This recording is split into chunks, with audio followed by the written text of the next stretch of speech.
नमस्कार दोस्तों, मेरा नाम हार्दिक चंद्र और आप सभी का स्वागत है मेरे होम्योपैथी यूट्यूब चैनल पे। तो आज हम जिस दवाई के बारे में बात करेंगे उसका नाम है एलियम सेपा। इसको हम अनियन जो है अनियन से बनता है ये दवाई होम्योपैथी के अंदर।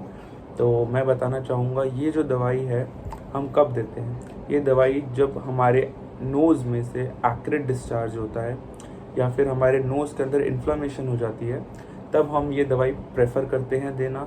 या फिर आइज़ में से ब्लैंड डिस्चार्ज आ रहा है, नाक में से जो पानी निकल रहा है बहुत ज़्यादा, वो इरिटेशन कर रहा है, जलन हो रही है उसके अंदर। और इसके साथ साथ जो पेशेंट है उसकी तकलीफ़ जो है गर्म रूम में बढ़ जाए, उसके साथ साथ शाम के वक्त उसकी तकलीफ़ बढ़ जाए, जो नाक से पानी आ रहा है, जो डिस्चार्ज है और इन्फ्लामेशन जो नाक के अंदर हुई है, नाक अंदर से लाल हो चुकी है, जलन हो रही है, उस टाइम पे हम ये दवाई दे सकते हैं। और ये जो पेशेंट होते हैं इनको बाहर ओपन एयर में जाएंगे, खुली हवा में जाएंगे, तभी इनको आराम आएगा, वरना इनकी नाक से जो डिस्चार्ज निकलेगा वो एक्रिड होगा और जो आंखों से जो डिस्चार्ज है वो ब्लैंड डिस्चार्ज होता है। ये हम मेडिसिन तब भी प्रिस्क्राइब कर सकते हैं जब हमें न्यूरल्जिक पेन्स होते हैं, थ्रेड लाइक पेन्स जो होते हैं, फाइन थ्रेड लाइक, या न्यूराइटिस की कंडीशन में, और स्किन पे बर्निंग हो, माउथ में बर्निंग हो, नोज़ में बर्निंग हो, ऐसा फील हो हमें, तब हम ये मेडिसिन दे सकते हैं। ये पेशेंट जो होते हैं इनको जो है वार्म रूम के अंदर ज़्यादा तकलीफ़ होती है, इवनिंग के टाइम पे भी तकलीफ़ होती है, और उसके साथ साथ ओपन एयर के अंदर इनको ज़्यादा बेटर महसूस होता है, इनके डिस्चार्जेस में ज़्यादा इनको आराम मिलता है। शाम के टाइम तो तकलीफ़ बढ़ती ही है। तो अब हम बात करेंगे इस दवाई के बारे में कि हेड टू टो ये मेडिसिन कैसे एक्ट करती है। तो हेड से स्टार्ट करते हैं। तो हेडेक में से फोर हेड की तरफ जो पेशेंट है उनको ज़्यादा तकलीफ होती है, फोर हेड पे उनको पेन रहेगा, कैटारल हेडेक्स कह सकते हैं हम। इसके साथ साथ जो न्यूरल्जिक पेन जो है, थ्रेड लाइक पेन, इनको फेस पे महसूस होता है इन पेशेंट्स को। और जो है गर्म वार्म रूम के अंदर इन पेशेंट्स की तकलीफ और इनका हेडेक बढ़ जाता है। इसके साथ साथ अगर जो फीमेल होगी उनको मेंसेस के टाइम पे इनका हेडेक जो है उनको रिलीफ मिलता है, बट जब मेंसेस डिसअपियर हो जाते हैं तो इनका हेडेक दोबारा से वापस आ जाता है। तो ये उनके हेडेक्स के सिम्टम्स थे। अब बात करते हैं आइज़ के सिम्टम के बारे में। तो आइज़ के सिम्टम्स में जो पेशेंट की आइज़ है बिल्कुल रेड होती है, कंजक्टिवाइटिस हो सकता है पेशेंट को, इसके साथ साथ ब्लैंड डिस्चार्जेस हैं, और ब्लैंड डिस्चार्ज बर्निंग है पेशेंट की आइज़ में बहुत ज़्यादा, ऐसा फील होता है उसको, आंख जल रही है उसकी और उसमें ब्लैंड डिस्चार्ज निकल रहा है, रेड हो चुकी है बिल्कुल आइज़, और पेन भी बहुत ज़्यादा रहता है। तो इस केस में हम एलियम सेपा दे सकते हैं। जैसे कि प्याज हम छीलते हैं तो हमें पता है कि आंखों में से जैसे पानी आता है, बिल्कुल लाल हो जाती है, सिमिलरली यही कंडीशन पेशेंट के साथ भी हो सकती है। और अगर आपको ये सारे सिम्टम्स मिलते हैं, आपको आइज़ में पेन है, बर्निंग है, इचिंग है, स्वेलिंग हो रखी है, एडिमेटस है और ब्लैंड डिस्चार्जेस हो रहे हैं पेशेंट को, तो आप ये मेडिसिन दे सकते हैं पेशेंट को, और बहुत ही अच्छे आपको रिलीफ मिलेगा। नोज़ के सिम्टम्स की बात करें तो नोज़ में पॉलिप्स हो सकते हैं पेशेंट को, उसके साथ साथ ऐसी सेंसेशन आती है कोई लंप है उसकी नोज़ के अंदर, रूट ऑफ द नोज़ पे बिल्कुल लंप है और उसको वो बहुत तकलीफ़ दे रहा है। और पेशेंट जो है गर्म रूम में आते ही छींकना स्टार्ट कर दे अगर बिल्कुल, और जिसको हम कहते हैं हे फीवर कहते हैं, या फिर एलर्जिक राइनाइटिस में छींकें स्टार्ट होती हैं और इन्फ्लामेशन हो जाती है नोज़ के अंदर, उसमें बहुत ज़्यादा वाटरी डिस्चार्ज निकलता है, स्नीजिंग रुकती नहीं है बिल्कुल भी वार्म रूम में, और जो जो पानी होता है एक्रिड होता है, नाक छिल जाती है आपकी और पानी बहता रहता है। इस केस में भी आप एलियम सेपा दे सकते हैं। पॉलिप्स के केस में भी एलियम सेपा आप दे सकते हैं। हेडेक हो आपको, उसके साथ साथ साइनसेस आपके फिल हो चुके हैं, वाटरी डिस्चार्ज हो, तब आप एलियम सेपा दे सकते हैं। स्टमक की बात करें तो पेशेंट नोज़िया मतलब उसे वॉमिटिंग जैसा लग सकता है, पेट में बेल्चिंग रह सकती है उसको, और उसके साथ साथ जो पेशेंट है उसको वॉमिटिंग जैसा तो लगेगा, साथ साथ पाइलोरिक रीजन जो होता है स्टमक का जो पाइलोरिक रीजन होता है वहाँ पर भी उसको पेन रह सकता है।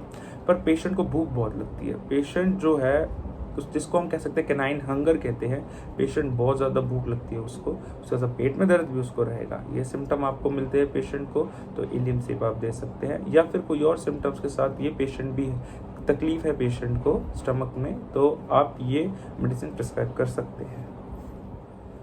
एब्डोमेन की बात करें तो एब्डोमेन बहुत ज़्यादा रंबलिंग होती है पेशेंट को, कॉलिक की पेन होता है पेशेंट को लेफ्ट हाइपोगैस्ट्रियम के तरफ। उसके साथ साथ पेशेंट का ऑफेंसिव फ्लैटस होता है, बहुत बदबू आती है जब वो गैस पास करते हैं। उसके साथ साथ लेफ्ट हाइपोगैस्ट्रियम में पेन है पेशेंट को, और कोली की पेन कह सकते हैं, और इंग्विनल हर्निया भी हो सकता है पेशेंट को, तब भी हम ये मेडिसिन प्रिस्क्राइब कर सकते हैं। पर इसका एक की फीचर ये है कि मूविंग, जब पेशेंट मूव चलेगा फिरेगा तो उसका दर्द कम हो जाता है, पर अगर वो पेशेंट बैठेगा तो उसको हर्निया का दर्द बढ़ सकता है, या फिर लेफ्ट हाइपोगैस्ट्रियम की तरफ पेन हो सकता है। ये उसके एब्डोमेन के सिम्टम्स थे।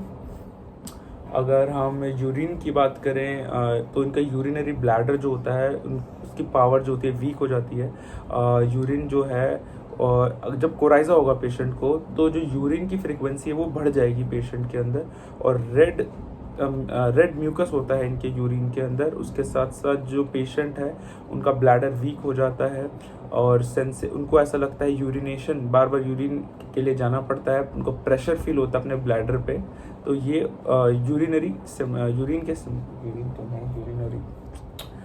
यूरिनरी कंप्लेंट्स की बात करें तो पेशेंट को सेंसेशन होता है, उसका जो ब्लैडर है उसका यूरिथ्रा जो है वीक जैसा उसको फील होता है। उसके साथ साथ यूरिन रेड कलर का, उसके साथ प्रेशर बहुत ज़्यादा ब्लैडर पे उसको फील होता है, और कोराइजा के टाइम पे जो यूरिन का फ्लो है वो बढ़ जाता है, यूरिथ्रा में बहुत बर्निंग होती है। ये सारे उसके यूरिनरी कंप्लेंट्स है पेशेंट की। अगर रेस्पिरेटरी कंप्लेंट्स की बात करें पेशेंट की, तो इसके अंदर जो हॉकिंग कफ होता है पेशेंट को, उसके साथ साथ जब भी पेशेंट कोल्ड एयर इंस्पायर करता है तो उसको खांसी उठती है। इसके साथ साथ पेशेंट को ऑप्रेस्ड चेस्ट, मतलब छाती जो होती है जकड़ी जकड़ी लगती है, और जो लैरिंग्स होता है पेशेंट का उसको फील होता है कि जैसे वो टॉर्न हो चुका है या स्प्लिट हो चुका है। इसके साथ साथ पेशेंट जो होता है चेस्ट में उसको बहुत ज़्यादा दिक्कत होती है, प्रेशर सा फील होता है चेस्ट के ऊपर पेशेंट को, और जो पेशेंट है खांसता है, दिक्कत करता है बार बार। और हॉकिंग कफ मैं आपको बता ही चुका हूँ, हॉर्सनेस बहुत ज़्यादा रहती है पेशेंट के अंदर। और जो इनका एपिग्लॉटिस रीजन होता है, एपिग्लॉटिस रीजन के अंदर भी कॉन्स्ट्रिक्शन सी रहती है, पेशेंट को सांस लेने में दिक्कत रहती है। कोराइजा के साथ साथ इन्फ्लेमेशन के साथ साथ डिस्चार्ज बहुत ज़्यादा निकलता है, वाटरी डिस्चार्ज नाक से, और सांस लेने में बहुत तकलीफ रहती है पेशेंट को। अगर एक्सट्रीमिटीज़ कंप्लेन की बात करें तो हाथों पैरों की उंगलियों में जो है दर्द बहुत ज़्यादा होता है। हील्स जो होती है वहाँ पर अल्सर हो जाते हैं पेशेंट को, लेम जॉइंट्स कह सकते हैं, लेम जॉइंट्स होते हैं। उसके साथ साथ जो पेशेंट है उसको वेट फीट्स, अगर कंप्लेन जो होते हैं सारी बढ़ती है अगर गीले हो जाए उसके पैर, अगर पैर गीले हैं तो उसकी सारी तकलीफें बढ़ेंगी, चाहे वो जुकाम हो, चाहे वो हेडक हो, चाहे वो छाती की कंप्लेन, चेस्ट की कंप्लेन हो, रेस्पिरेटरी कंप्लेंट्स हो, यूरिनरी कंप्लेंट्स हो, वेट फीट्स के अंदर या तो तकलीफ बढ़ती है पेशेंट की। मोडालिटीज़ की बात करें तो जो पेशेंट है इनको वार्म रूम के अंदर और इवनिंग के टाइम पे इनकी कंप्लेंट्स ज़्यादा बढ़ती हैं, एग्रावेट होती है, वेरएज ओपन एयर के अंदर इनकी कंप्लेंट्स जो हैं उनको आराम मिलता है, मतलब एमिलियरेट होती है। अगर आपको ऐसी कोई भी कंप्लेन लगती है तो आप एलियम सेपा मेडिसिन का उपयोग कर सकते हैं। एलियम सेपा 30 पोटेंसी में SBL या रेडबैक कोई सी भी कंपनी की आप ले सकते हैं, और सुबह दोपहर शाम 3-3 बूंदे आप अपनी जीभ पे डालिए, और ऐसा 3 से 4 दिन कीजिए, आपकी कंप्लेंट्स में आराम आएगा। और अगर आपको मेरी ये वीडियो अच्छी लगे तो प्लीज़ मेरे चैनल को सब्सक्राइब कीजिए, मेरी वीडियोस को लाइक कीजिए और इस चैनल को सपोर्ट कीजिए। Thank you so much. मैं दोबारा मिलूँगा नई वीडियो के साथ, नई मेडिसिन के साथ, और आप सबको उस मेडिसिन का उपयोग और उसके बारे में नॉलेज देता रहूँगा। और